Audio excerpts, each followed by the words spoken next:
Good evening, everyone, and welcome back to another episode of Sky U Pod, your college huddle Gopher football podcast. Fellas, it was a long weekend, but how you both doing tonight? I'm doing good.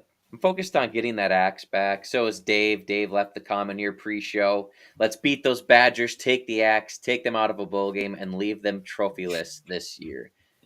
I'm with you, Dave. That Like it, that's Dave.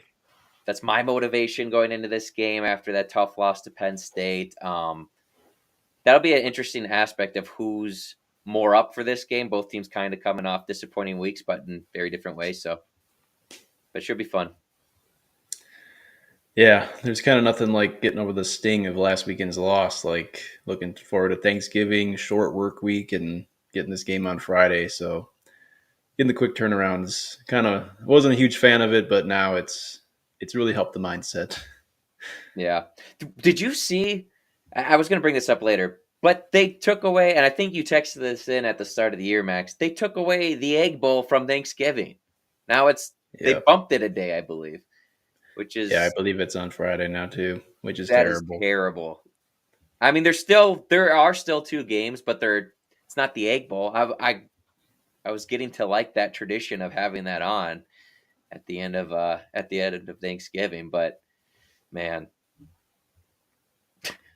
outing chimes in. I felt good about the game until PJ was rumored for UNC. Now Badgers by 17. We're He's going to not get to going. that topic as well. Yeah. Um. Yeah, we'll get to that. But to start, fellas, let's talk about some returns coming up this season. We know that Jalen Logan Redding announced his return for a sixth season next year.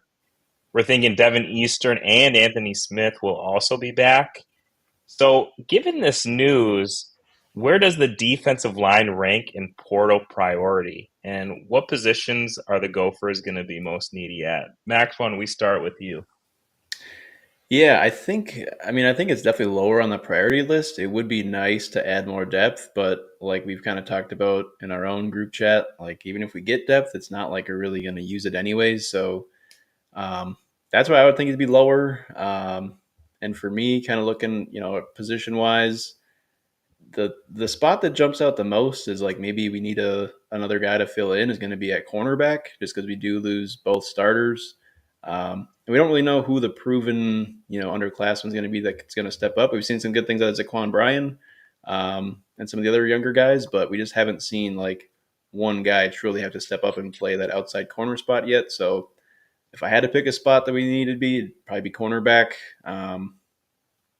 Yeah, that's really the one that jumps out to me.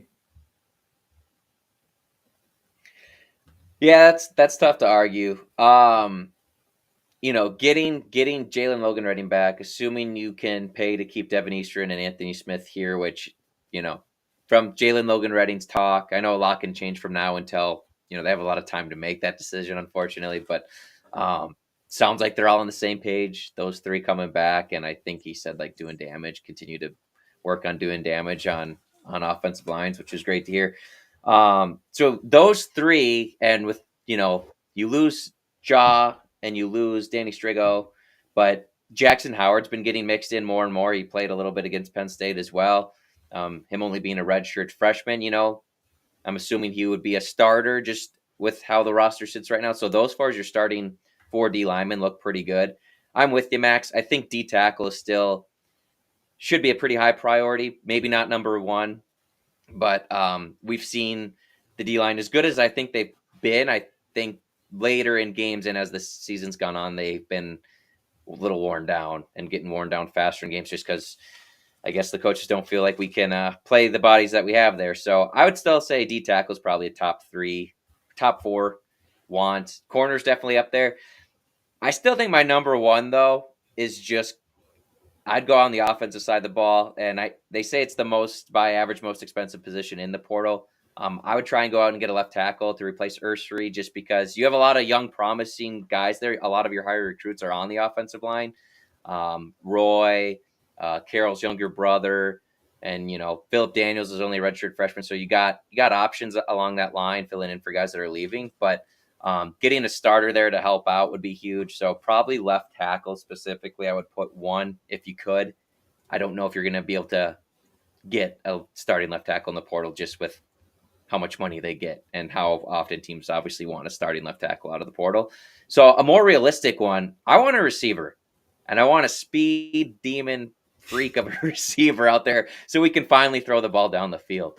I've been harping on it pretty much all year, taking more shots down the field, getting it to more speed guys. Now, if you look at the roster, again, we don't know how many of these guys are sticking around. They have, it looks like on paper, like guys to fill in. I mean, you're losing Daniel Jackson, Elijah Spencer, but Lemecki's got another year of eligibility. Christian Driver's still here next year. And then, like, are these guys going to stick around? You got Lanier, who's a redshirt freshman. Donnell Hayes, New K's, Kristen Hoskins. Both of those guys are supposed to be explosive with the ball in their hands, yet we don't see them on the field.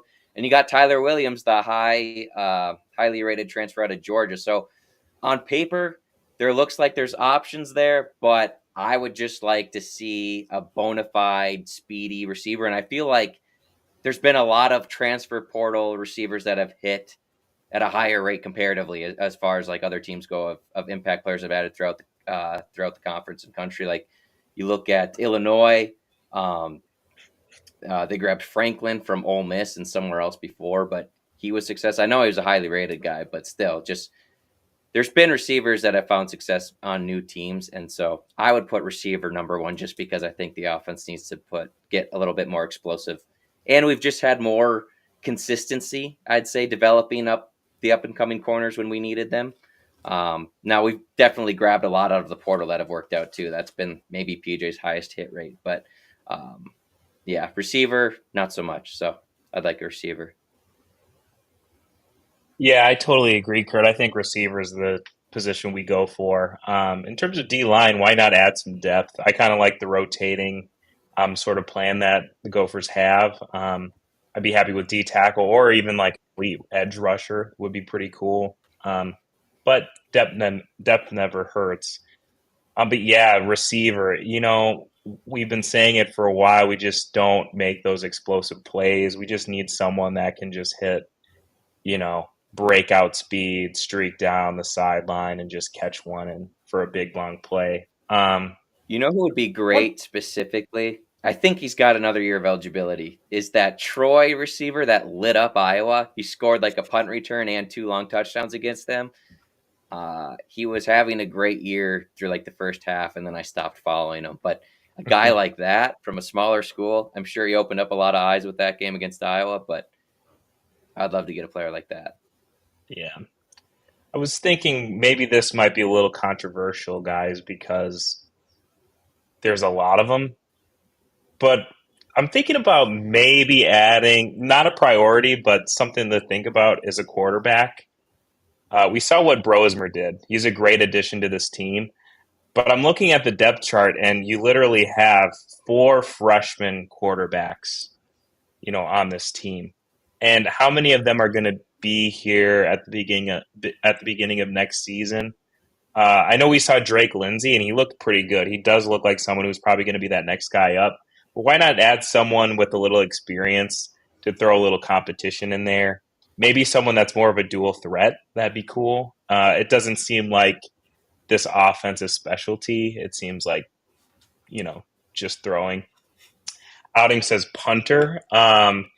Yeah, we could get someone that's like 19 instead of Yeah, like 31 years old, maybe, that literally a can flip the decade field. younger. Yeah. That'd be great. I'd love a new punter. But we do have a punter coming in who's like the number one kicker in Minnesota. He was committed to Bama, but they didn't want him to play baseball as well. And so he's going to do baseball and kick here. And I think he's a punter. So, Is punting his priority over baseball? yeah, I don't know. How much time can you actually put into punting though? Like, you know what I Well, mean? Like, apparently you need a lot. or two, maybe Crawford overdid it. He is 30 years old now. Maybe he just True. doesn't have the juice he used to have as a young lad on the beach Yeah. in Australia somewhere. But Yeah. um, That's old for NFL, That is old for even the yeah. NFL. Like, crazy. Well, Um, good news is he doesn't have to worry about going to the next Yeah, team. right. So he's got time on his hands now after this. Yeah. Yeah. I do But agree with you yeah, though, that's Spence, about yeah, quarterback. Like, I quarterback. think at least getting a guy that's serviceable, not necessarily, you're not bringing him in saying like, hey, you have a chance to start because you want that to be Lindsey, but at least something that gives you an out in case of injury, just Right. whatever. And Lindsey's still so young too. Like, if things just aren't clicking yet, turn It's it the over to the vet. hardest. It's the hardest sales pitch to give, though, because you're going after somebody who's played, that's leaving their school because either they're not good enough there or they want more playing time, and you're trying to pitch them the backup role essentially, or the mentor role in a Right. college program where they're trying to still develop. So I would love a quarterback with experience to enter, enter onto this roster next year. I'm just not going to hold my breath over it.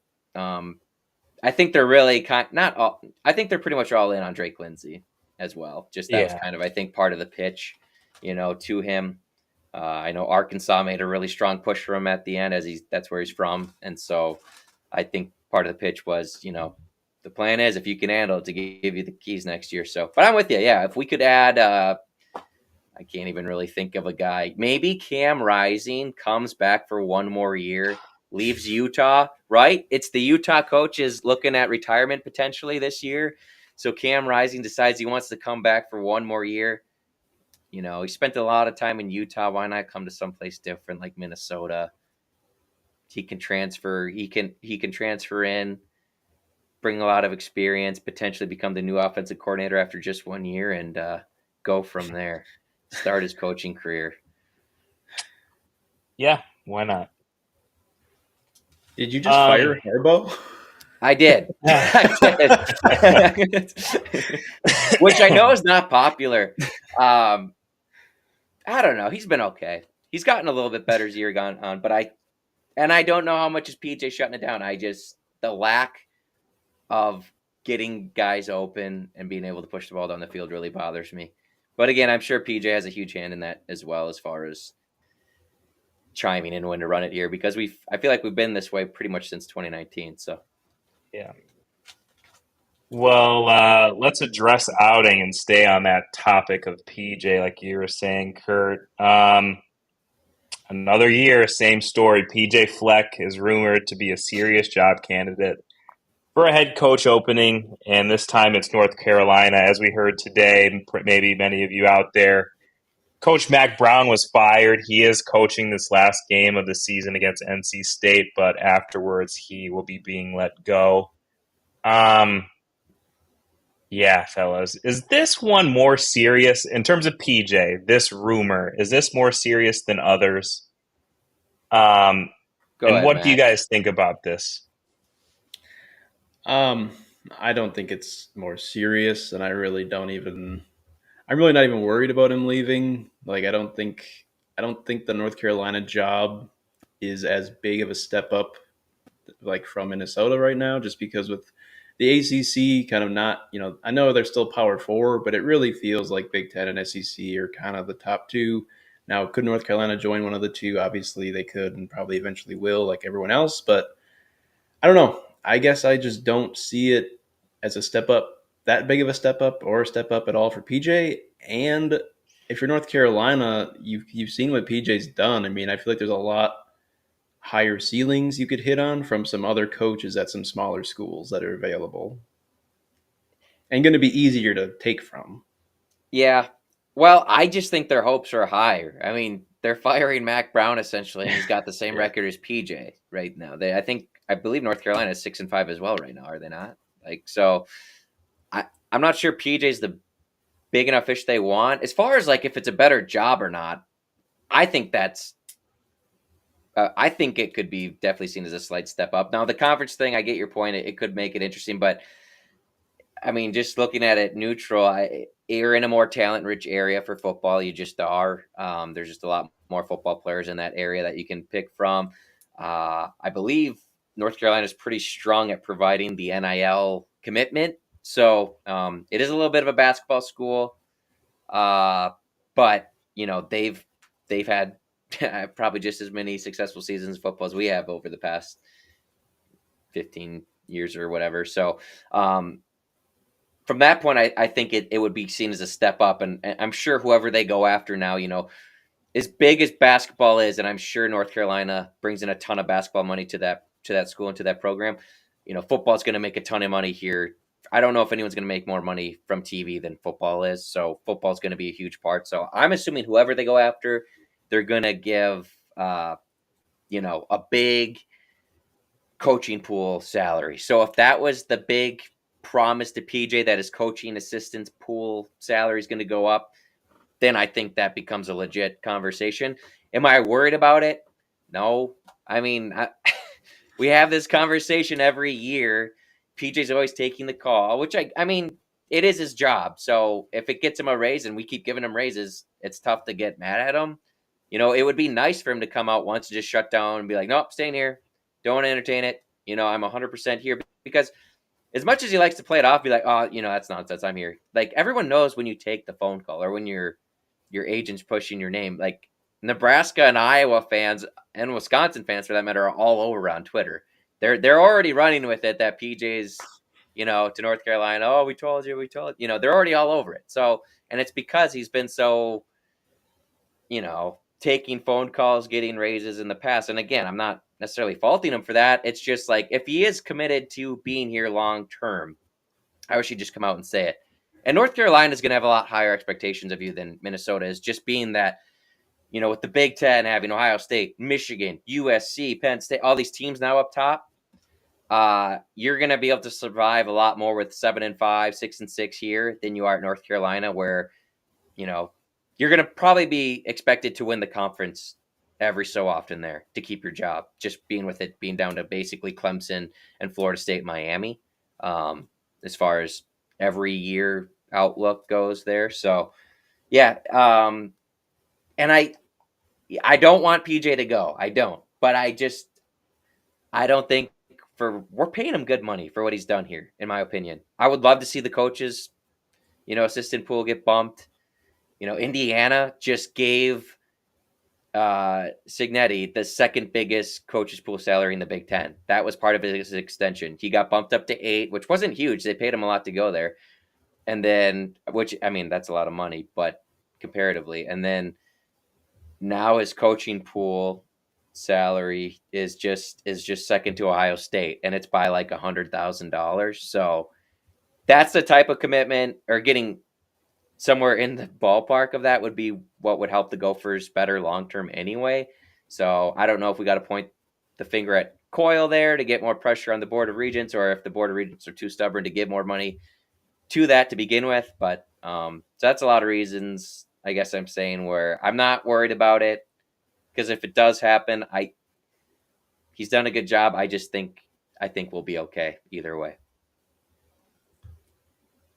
Yeah, I don't think that this is that big of a deal. It's just another year, and I say it every year. And number one is just, I feel like here in Minnesota, there's just a lot of stability, and there's support from his fans. I do think overwhelmingly, I think a lot of the fans do like PJ. Sure, there's some people that want to move on, maybe, and I feel like we're all on the same page, fellas. I feel like all of us, we like PJ, what he's doing. Um, but I think we're all in agreement that we wouldn't want to pay him more money to come back here, because he Yeah. really hasn't done anything to deserve that paycheck, I don't think. Well, it'd be one thing if he hadn't gotten any raises, but we've been giving him raises like the last 3 seasons. So Right. at what point is it enough where we have to keep giving him a raise to keep, if he had another breakthrough 10-win season, then yeah, there's definitely a phone call and a negotiation to be had there. And Yeah. I just, Yeah. I think too, PJ said this a lot, especially at the beginning of the season. I think that, him and his family moved into a new place. Every press conference, I feel like he was talking about it. Movers were living there, whatever. I mean, he has a good foundation here. I mean, personally, but I think more importantly is just like his brand here, right? yeah. Like his persona, the row the boat philosophy, like it's unique to this state, and he's made it his own here. And I think that a lot of our fans kind of have bought into it. Can't take the rowboat on the ocean. Right. And I feel like, to be honest, I think fellas, you like can maybe actually. not to us, but like I feel like sometimes just that persona and that sort of rah rah attitude can overshadow some of the success that you actually have. Yeah. Like, oh, you had a good win, awesome, row the boat, like that's great, but you're 6-6 or whatever. You know what I mean? Like that hasn't happened really, but I feel like sometimes the camaraderie can overshadow the results of a season. I feel like, and maybe that's just what's going on here. I Bottom line is I just think that the brand is unique here to Minnesota. It's not something that you can do elsewhere, really, unless if it's a program you're trying to arise from the dead. And I don't think North Carolina is that program. To your point, Kurt, I think that North Carolina, they want to win ACC championships. They want to compete with the Florida States, the Clemsons. And Right. that's a tall task to have. If he doesn't do that within, I think Mac Brown's been there for what, a shorter time than PJ has been here, right? And Well, he had the long he, run before, then he went to Texas, then he was off of Texas, yeah, then he came back. But yeah, but yeah, he got fired. I don't know how that's not on the back of your mind if you're PJ. The stability part isn't really there. I feel like the expectations are probably greater in North Carolina. And while here, I think that, if he wins against Wisconsin, you know, it's just like another wow, what a great right, win, right. solid season, you're going to be here to stay sort of thing, which is not, I mean, those expectations are just a little more dull than I think that UNC wants. I agree. Yeah. Yeah, and if you're PJ, it's like, do you really want to start over? I mean, Right.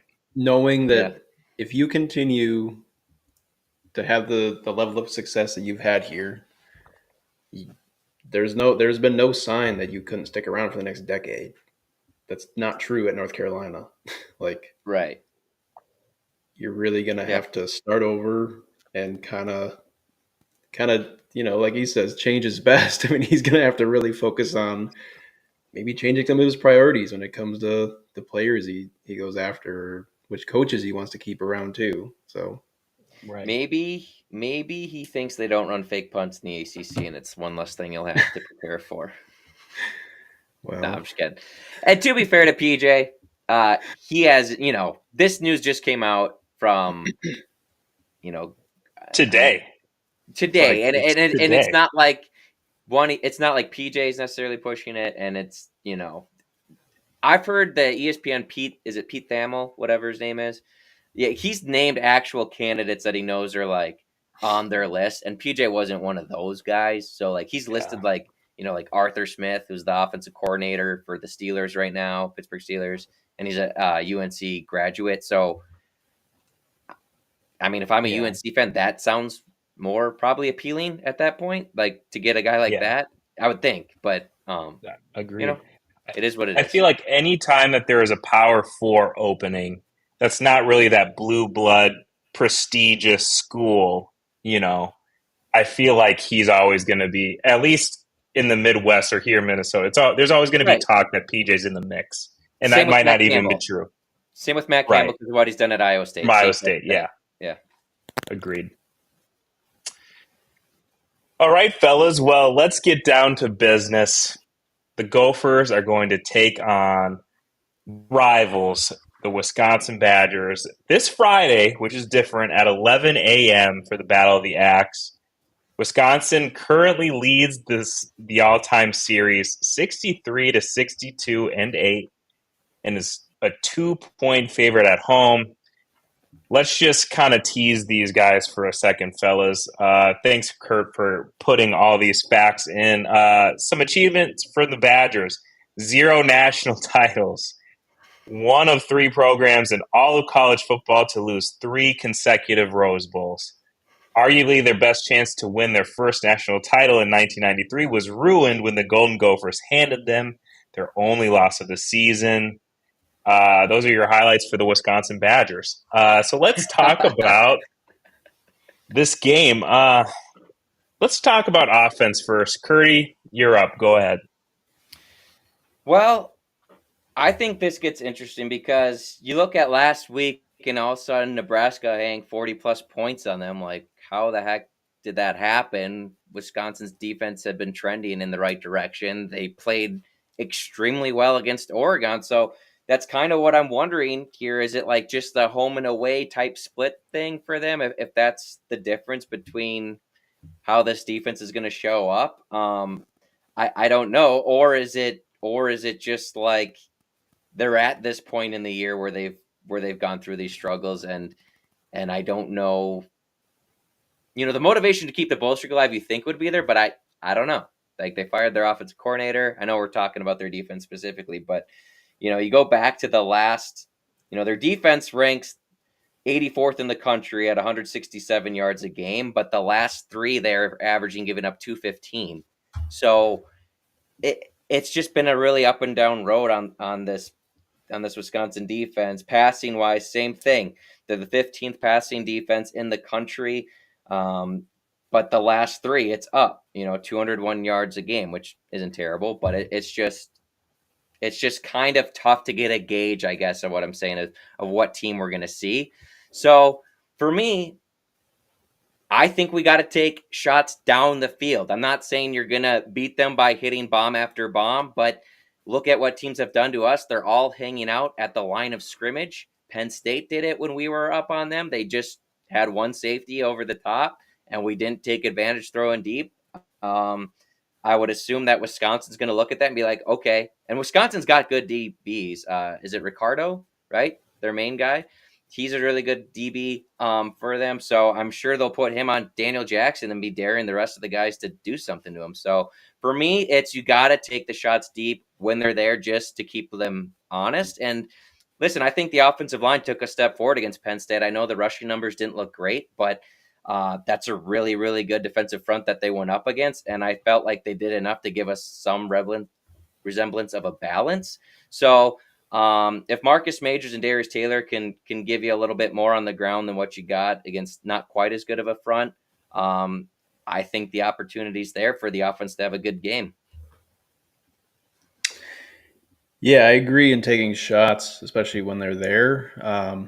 But I think the benefit we'll have too is if the offensive line is still going to play up to the level that they did last game, that Wisconsin's defense against the run has really not been your typical Wisconsin defense. Even looking at it statistically, like they're 90th in the country in yards per carry and 77th in yards per game. And like that's just not what we're used to in Wisconsin defense. And I think it showed really against the Nebraska game too. Like they were just getting bullied between the tackles, and especially like you're so used to Wisconsin having the toughest D line and really good physical linebackers, and they just didn't look like what we've seen in the past. So hopefully, if the offensive line can play even close to what they did last game, I thought Darius Taylor looked pretty good against Penn State. Hopefully, fully healthy off the bye. That if our running backs too can make more guys miss and get some explosive plays on the ground to kind of have that, you know, have the run set up the pass too and open it up a little bit more.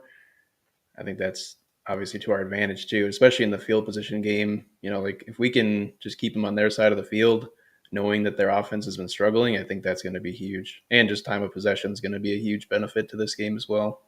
Well, it's PJ's favorite stat. Yeah. Big bounce back spot too for Brosmer. Like I've got to imagine he's pretty upset with himself. Probably his worst pick of the season happened against Penn State, and then just the drop, ugly.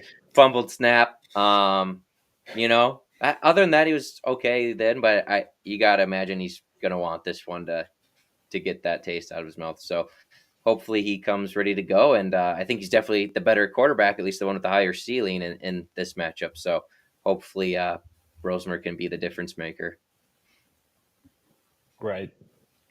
Yeah, I think that the Badgers, they might be out without some of their best players on the defensive side. They have an all Big Ten safety, Hunter Wohler. He missed the game last week against Nebraska with an undisclosed injury. Could he be back? Probably, but you never know. If he's out, that's going to be a big hit. Their linebacker, Jack Chaney, was also exited last game with a leg injury. Those are two of their top three leading tacklers. So being without them, that's going to be tough. But their secondary is pretty good, um, which is great. They haven't really turned the ball over, though, in terms of intercepting the ball. I think they have 3 or 4 on the season, which isn't that many. So, granted, we know that the Badgers have had a pretty tough schedule this year. These top tier teams aren't going to really turn the ball over that frequently. Um, However, it's just something of note. Maybe we protect the ball a little more, can win the game. As far as running, I think that up front, they have Kurt Neal, Elijah Hills. They have 3 sacks combined and 7 tackles for loss this season. So, you know, as usual, I feel like their best, pass rushers and players are at linebacker. Um, but I think that they have an inconsistent pass rush. So as a Yeah. result, I think if we can take the load off of Brosmer and maybe establish a run game, against a front who's not as good as Penn State, and I thought that the line did well last game. I think that the Gophers could have a chance.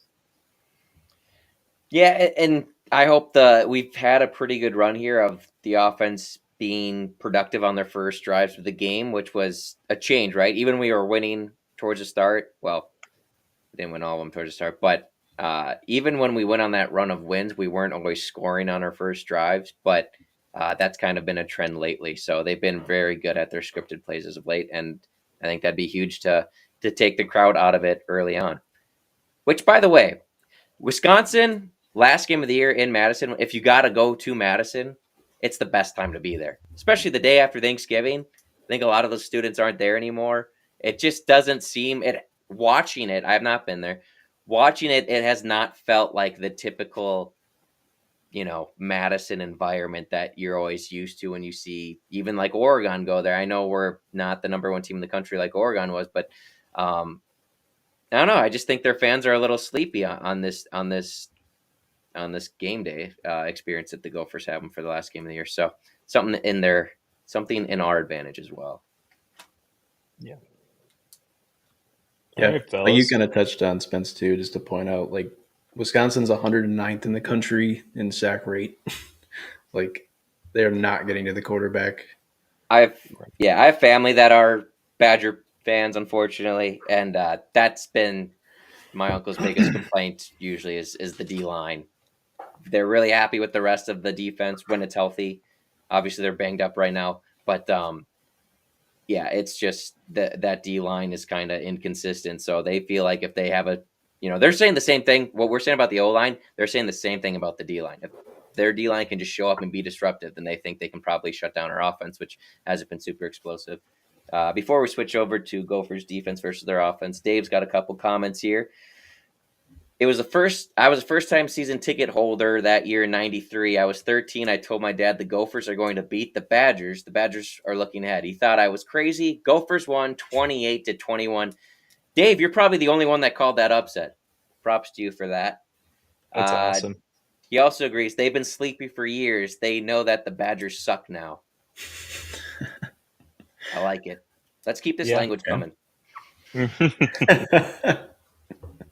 I agree. Speaking of the sucky Badgers, how are we going to be able to do on the defensive side of the ball? Curry, what do you think? I feel like we've said this for a few opponents this year, but it's got to be make them pass the ball. And it's not because their receivers are terrible or anything. They have some nice weapons. It's just Locke has been very inconsistent. Even though last game he had pretty good numbers overall against Nebraska, you watch when that offense sputters and it's just, they fired the offensive coordinator for a reason. Obviously they're feeling some pressure there on that side of the ball. But again, I have family members that are Badger fans, and D-line, quarterback play, 2 biggest complaints. And so it's got to be stopping the run. And they do have some nice receivers. I know Paul Helling's been out. I don't know if he's going to be back this game. Will Pauling, sorry. But Vinny Anthony, the second, he's been on a tear. He's got 35 catches, 633 yards, and 3 touchdowns on the season. So he's been their number one, and he's been a pretty explosive guy. So he's someone you got to watch for. But yeah, I mean they're a little short-handed. It looks like right now as a paper on paper, and they got 2 young backs, both very good.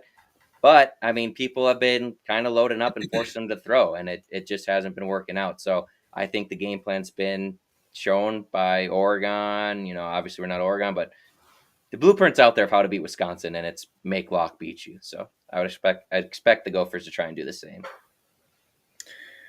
Yeah, I yeah, I mean, it's weird when a team comes in and is supposed to be an air raid offense and they're running 53% of the time. Yeah, I feel like there's just no identity to this offense at all, and it definitely doesn't help when your offensive coordinator gets fired. Now you could argue that that helps them maybe, but it didn't last week against Nebraska, so maybe an extra week under. I don't even know who's calling the plays for him right now. I don't know if I think it was they their have a tight end answer. coach, but I don't know if that was a sarcastic Wisconsin fan or if that was the actual answer.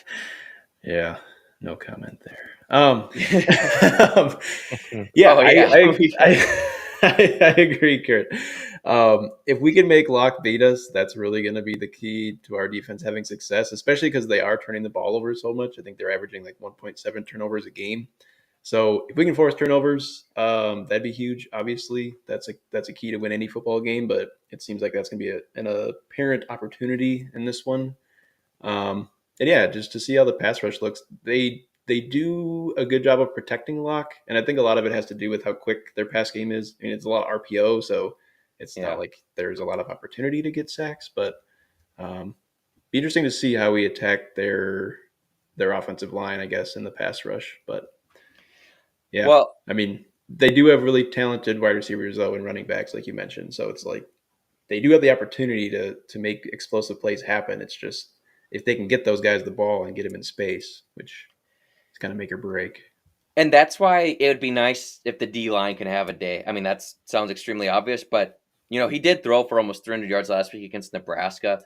And if you watch that game, Wisconsin actually had big moments, where they were moving the ball. I think they had 3 missed field goals against Nebraska. So Yeah. it's not like it was just they were punting the ball back to Nebraska constantly, couldn't get stops. They were moving the football. So, it's not you're not loading up for Iowa like 2 years ago or anything like that. I want to make sure I'm clear. Like they got players on the outside.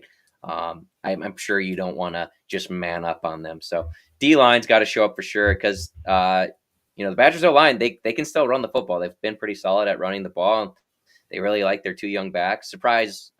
Wisconsin has really good young running backs. Hopefully their age won't be shoved down our throat like it was with Braylon Allen for those 3 years in a row. But yeah, no, definitely still have dangerous playmakers. Yeah. Dave chimes in again. Can't wait to beat the Badgers. Total chaos in Madison. They're now officially a basketball school. Yeah, I hope so. I mean, this loss is definitely going to hurt. Ending the bowl streak, I think you'll see.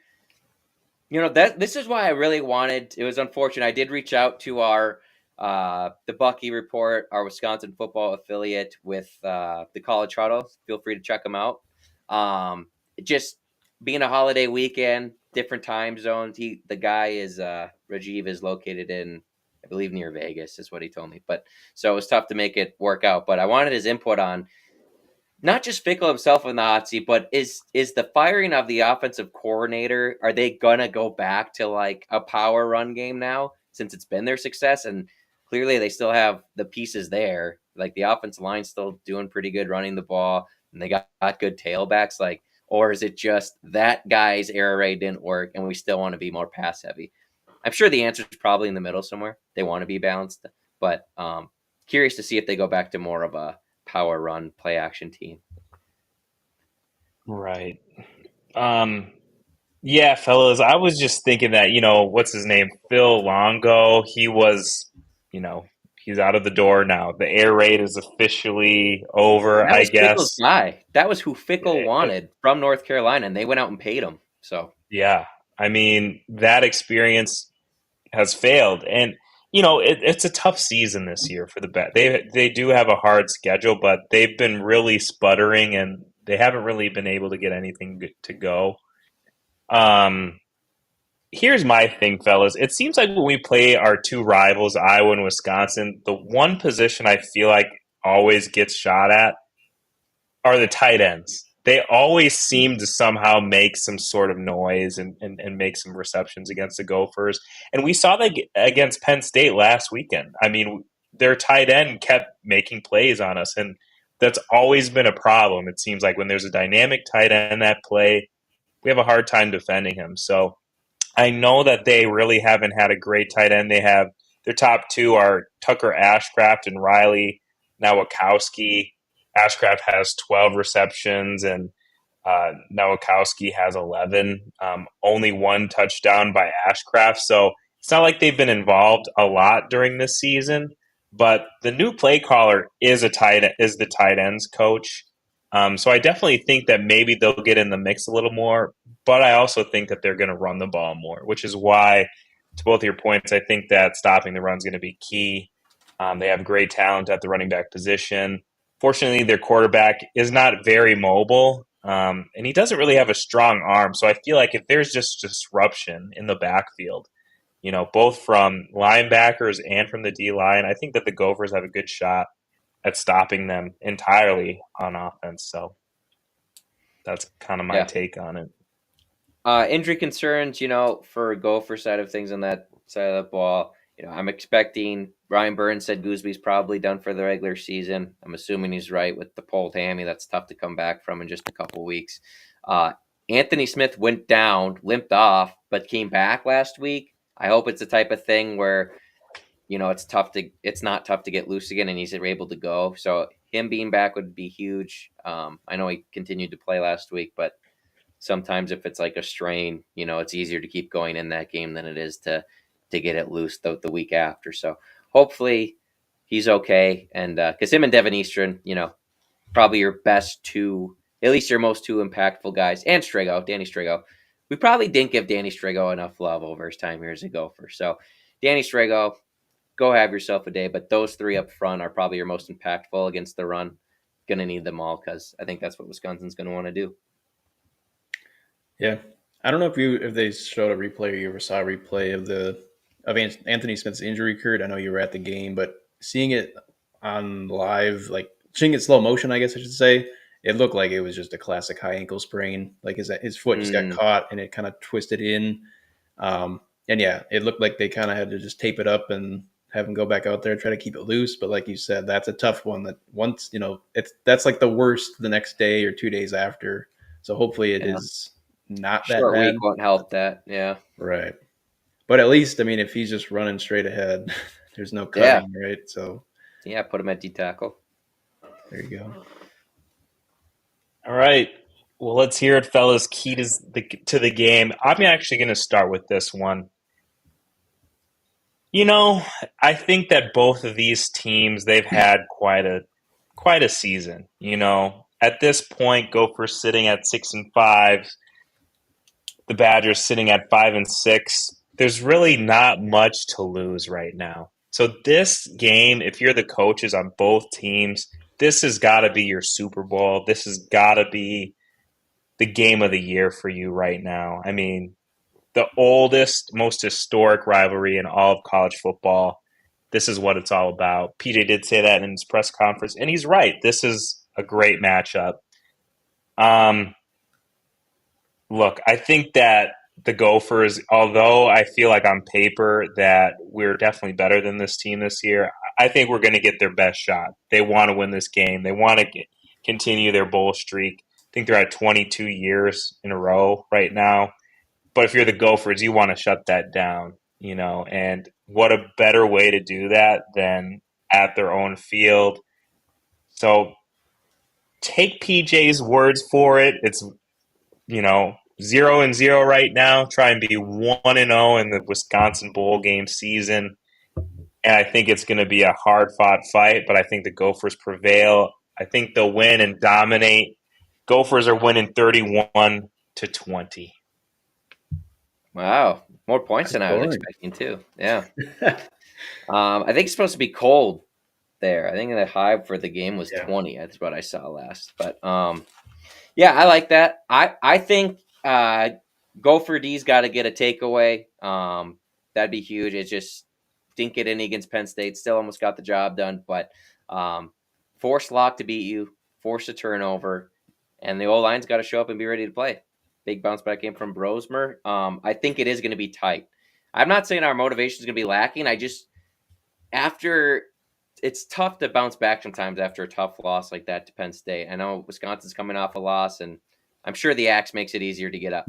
I'm going to go 23-21 Gophers. So I think it is a tight game. I think we kick a field goal with a couple minutes left to take the lead, and I think Jaw Joyner goes out with the strip sack recovery. We fall on it, kneel out the clock. So I'm going Gophers 23-21. Nice. Oof. Yeah. You look at both teams and kind of where we're at this year. You look at the Gophers outside of that Rutgers game. I mean, the second half of the season, we've looked pretty dang good. We've been consistent overall, and defensively, we played solid. And Wisconsin, they've had some ups and downs. They had the really tough fought game against Oregon, but it's hard to say, was that kind of their last ditch effort and they kind of run out of energy after that one? And then losing to Nebraska last week, how demoralizing is that? So, I mean, if you're PJ right now, I feel like the motivation is basically this is Wisconsin's last game of the season, and you can make that happen. They're if they're prey, they're kind of injured and bleeding right now, and if we can take them out and be the reason that their season's done, they're seniors. This is their last game. Yeah. I mean, you got to go for the throat in this game. It's got to happen early. You got to take them out of it and just kind of take away their fight, I guess. Because if they hang around, they're going to hang around and fight. I mean, we've seen that. We know Wisconsin, we know Iowa. These games always go down to the wire, but if we can win it in the first half, it doesn't have to be, up by a crazy amount of points, but just be dominant in the trenches, be more physical, don't miss tackles, take away the football. We've seen Wisconsin get blown out in the second half of games. So, yeah, for me, it's win the trenches. It's got to be, like you said, forced turnovers and special teams. If we've got some let's be honest, that was a one-trick pony, and that gas tank is empty for them. That was all they're going to get out of that performance. I know Pete doesn't believe in momentum, but if they have whatever he calls it to keep moving in the right direction, if they can make it play, that'd be huge. But I think if to scheme against Wisconsin, though, I think you got to expect them to be pretty aggressive here. They're probably going to go for it on fourth downs. They're going to probably throw in some trick plays. So look out for that. But yeah, in the end, I think we can kind of shut them down on defense. I'm not really impressed by their offense. Obviously their defense is always good, but if our offense has its best day and we can control the ball, I think the Gophers can win this one 24-14. Can we get a Lemecki touchdown again? Just since he's got that 45-yard catch and run touchdown on the slant a couple years back. He's the most underutilized player on this offense, in my opinion. Maybe Marcus Major has an argument there as well. But he got a few more carries last game. Over under two targets for Ariante Ursery this game.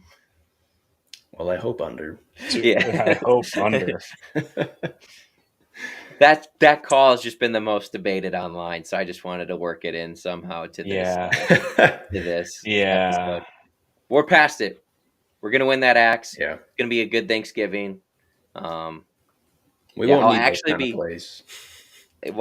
I'll be driving down for the first half, listening to the car, and then by the third or fourth quarter, I should be to my destination and watching it, and then be live with you guys after the game for the breakdown. But the sacrifices we make to give you guys this show. I tell you, hit that like and subscribe button. Like and subscribe button. But yeah, there you have it, folks. And it's a little bittersweet. It's the last regular game of the season. Obviously, we'll get you a prediction here during bowl season, but that's it. And with that, the last regular season Sky U Pod parlay of the week. Fellas, I got to be honest. What happened last weekend? Did we hit it or not hit it? No, I picked Bama. They got smoked. I had James Madison as a 7-point favorite. I think they lost by 14. Yeah. Not good. Well, Times it goes that way. it's always good to But bet rivalry week because they're the most unpredictable games. that's right. We're at what rivalry week. I think that we are probably a podcast with maybe the hottest takes of rivalry week. Generally, we don't really like it because we love college football. Everybody, we do. So we like watching these rivalry games, but when they're all on one day, how can you manage to see them? Did you guys join me on that side of it? I didn't remember that. Here I'm kind of let like me be. I love indifferent. rivalry week. It's the best week of college football. My only point is everything in this sport's gone so for TV and been made to be better Right. for TV. I don't see why some of these great rivalries, which they're like all amazing, they're almost all their top tier rivalry games. I don't see why they're not just spread out just a little bit throughout the season. I know it's easier said than done Yeah.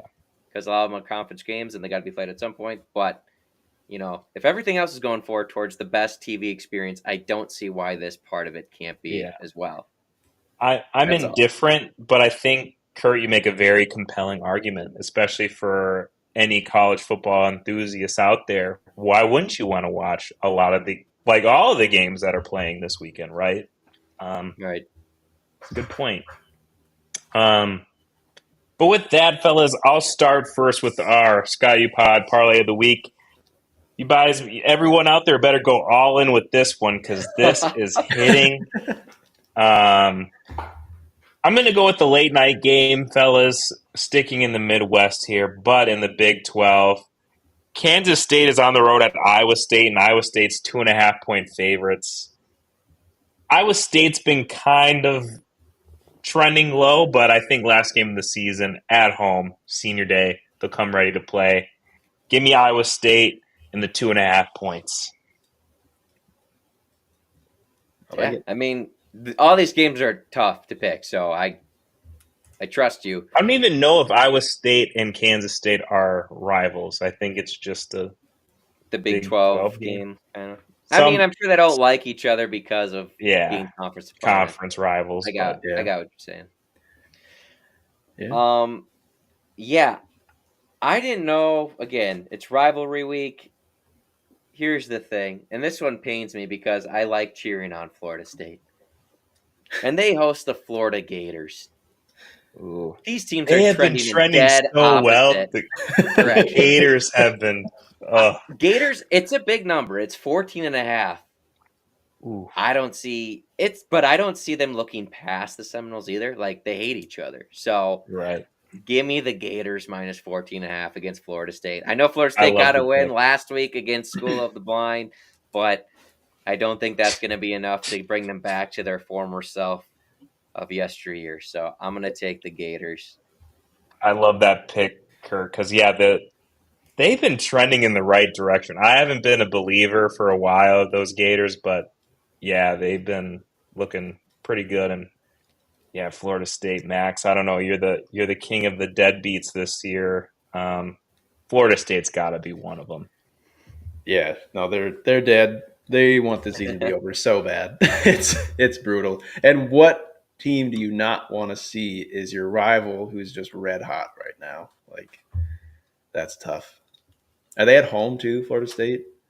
Florida State's at home, I believe. I'm pretty So you're sure. gonna have a Might have to double sad check that. But Seminole crowd. yeah.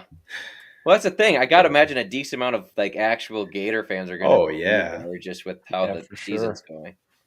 Yeah. I like it. Well, for mine, I'm also going with the rivalry game that is not going to be close, hopefully. Indiana's back at home. They get Purdue for is it the old oaken bucket, wooden Yeah, bucket, the whatever sick that bucket trophy. is? Yeah. Yeah. Great trophy that Indiana will be hoisting after they win 42-0. I don't even know what the spread is. I think it's 29. But we're taking the Hoosiers. 29 points. That's huge. But I like it. Purdue's I not mean, that's scoring. I If I you're know. love it. Indiana, Well, you're coming back from getting embarrassed. But you get to come back home. yeah. You've gotta you're still in the playoff hunt, right? I mean, they're still in Hey, the playoffs. Purdue gave Sparty quite the scare last week. Sure. That's all. That's all I got. I just think if you're Indiana, you want No, yeah, you want blood this game. if I had to Like bet I this there's game, agree. I'm with you. I'm on the Hoosiers 100%. Yeah. Yeah, I agree. I actually love these picks. And again, I'll say it one more time, listeners. All in, because this is going to win you some money. it's hit But 3 if you times. have a problem, get Yeah, out. call the number that they leave at the bottom of the app. It's always there. Maybe not at the app. Maybe just Google it. Yeah. Or that's probably easier. Let's make some picks, fellas. It's rivalry week, like we've been saying. This one is not for money. This is for pride. Let us know what you think if you have your own picks in the comments below. First one, probably the greatest rivalry in all of college football.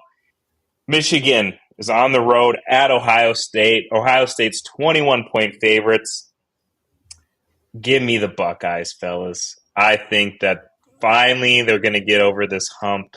I know it's a rivalry game, but Michigan is just not that great. And I don't know, Ohio State, they're just a great team. And I think that Ryan Day wants to win this one the most out of all games that he's had this year. So give me the Buckeyes.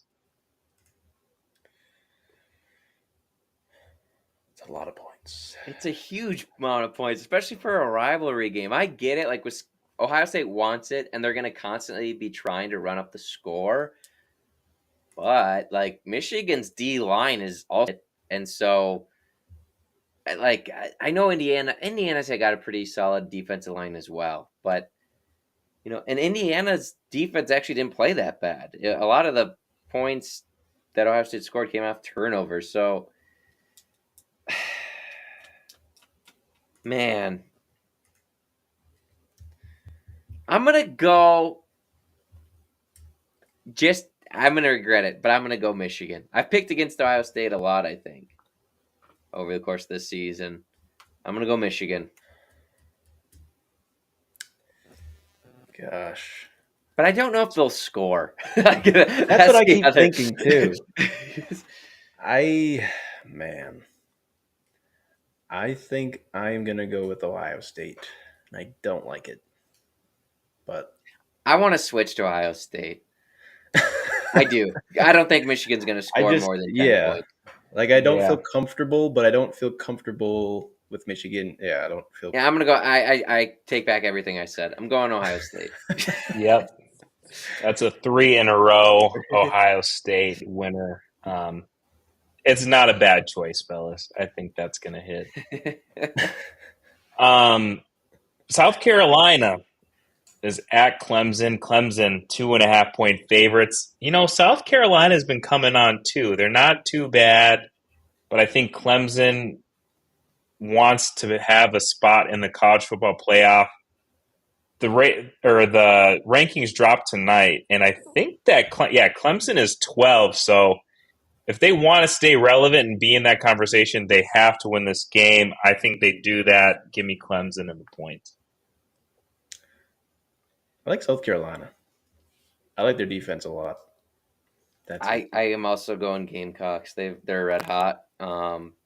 Everyone was trying to push certain 3-loss teams into the playoff, and now it's switched to South Carolina. It's a big game for both programs because, I'm not like totally against, depending on how it all shakes out, I'm not totally against like a 3-loss team getting in when, you have 12 and there's a lot of teams with a lot of losses. So I don't know how it's all going to shake out, but South Carolina, I think, believes they have a shot too. So they both have a ton to play for. And on top of it's a rivalry. So it should be a great game to begin with. But I'm just going to take South Carolina. I feel like that line should be almost reversed, I think. But what do I know? I'm not Vegas. In fact, I picked very poorly all year. So. All right, moving back to the Big Ten, fellas. Another big rivalry. Nebraska's at Iowa. Iowa 6-point favorites. Give me the Hawkeyes. Yeah, man. I'm not trying to pick against you the whole time. I just think that's bigger than what I think it would be. So I think I'll take the points with the Huskers, but I think the Hawkeyes are going to win. Yeah. Yeah. I'm going to take Iowa too. Just Nebraska off that big win. I feel like they kind of got a weight off their shoulders, getting the bowl game back. Now they got to go to Kinnick. Yep, they're just ready for that Detroit quick lane bowl. They're just ready to. I wish they would get sent there. They won't though because Would they they even go? credit to Would they them. even accept it? You think? Yeah, they Oh will. yeah, they Their would. I mean, they fans will got go it everywhere. right. It's the They would fan base is fill why that they're stadium gonna up end up like somewhere down nothing. south. So Yeah, Kurt's I right. don't know. But I did see if the All Gophers right. win and Michigan loses and who else is it? Washington loses. That puts us in like 7th in the Big Ten by ourselves. And I think that might get us like the Music City Bowl or the Duke Mayo Bowl, potentially. One of those two. I forget which one. One Ooh. of the bowls down south.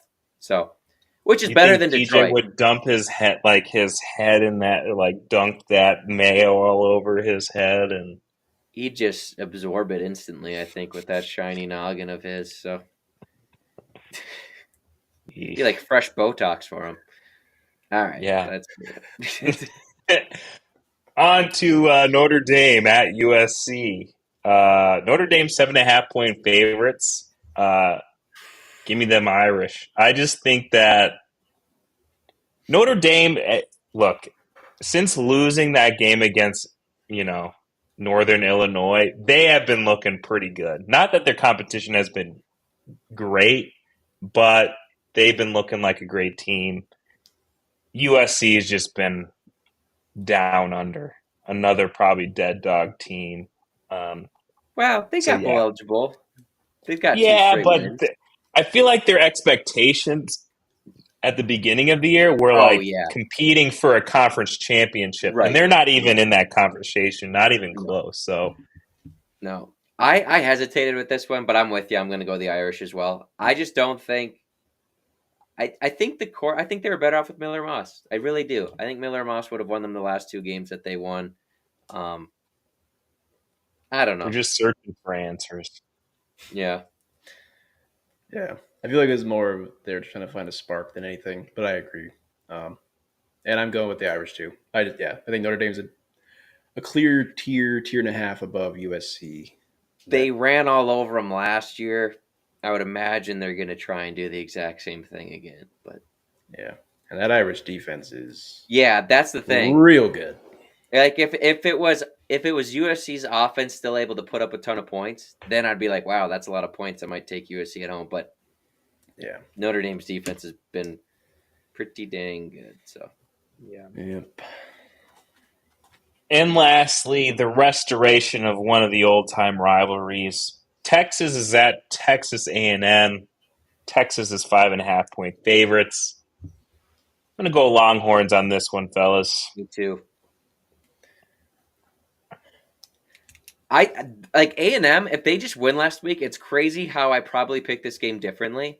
But if you're Yeah. gonna play devil's advocate, Texas's best win on the year is Vanderbilt right now. They have not been tested. I saw some. Who said this? Joel Klatt, I think, pointed it out. UMass has played more SEC teams with a winning record than Texas has this year, which is crazy. So, Crazy. and Quinn Ewers is battling an injury, might be out this game, which, if you're Florida State fans, means that they might be knocked out of the college football playoffs this year. So, we'll have to see how that goes for them. But yeah, I am going to take the Longhorns to get it done. I just think if you're A&M, you can. Yeah, I just think that loss last week's pretty deflating, is what I'm going to say. So Yeah. I feel like I cannot figure out A&M this year. Every week I'm like, well, they look pretty good, and then they suck. And I'm like, they sucked last week, and then they look great. So I know I think I'm just gonna take A&M just to fade myself. And they're at home. I mean, Kyle Field that is the atmosphere place is to going to be play. great. That game is amazing. I'm so Yeah. happy it's back. Like I still think Texas wins, but maybe by a Yeah, field goal. sure. Or even by 4. Even by 5. No, and Texas, they took care of Michigan, they took care of Florida, but I mean, it's just they outside of those two wins, it hasn't been. They haven't looked great. But so I see your point. Well, awesome, fellas. Everyone, That's another episode of Sky U Pod, your last regular season preview of the upcoming game. Be sure to check us out on YouTube, Spotify, X, wherever you get your own podcast.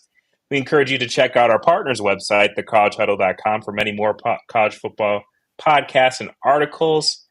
Thanks for tuning in with us this year. You'll hear from us after the game and for the bowl game, but it's the regular season preview. Goodbye. So thank you all for the support. It's been awesome. Thank you for those that have subscribed to the YouTube channel. We do appreciate it. Channel has gotten a lot more subscribers this year, so we appreciate it. And if you like us, please share with your friends. But yeah, appreciate the support. That's right. Well, you know what they say. Sky Yuma, row the boat, go Gophers, and happy Thanksgiving, everybody. See ya.